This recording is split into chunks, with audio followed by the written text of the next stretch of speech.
Kągi daryti, kai vadovas kritikuoja, jūs įkrentat į kažkokią nevykėlio būseną arba beprasmybės jausmą, nežinot kaip atsakyti ir kažkokiam kosmose prarandat realybės suvokimą, negalit nei žodžių ištart, ogi ieškoti vaikiškos programos.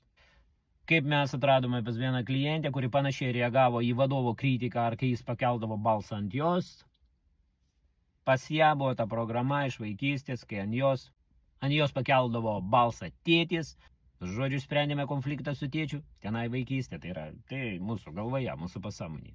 Ir viskas, ir situacija visiškai pasikeitė.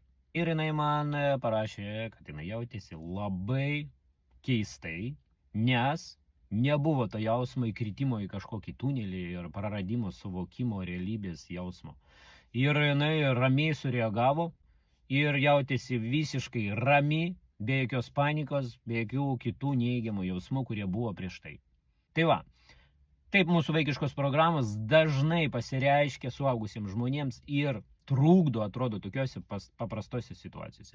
Nes mūsų pasąmonė atrodo, kad ant mūsų šaukia mūsų tėtis ar kažkas, nesvarbu kas, tenai vaikystė ir dėl to mums yra pavojus. O suaugusiam žmogui jokio pavojus nėra. Tai va, įdomiai kartais veikia mūsų pasąmonė.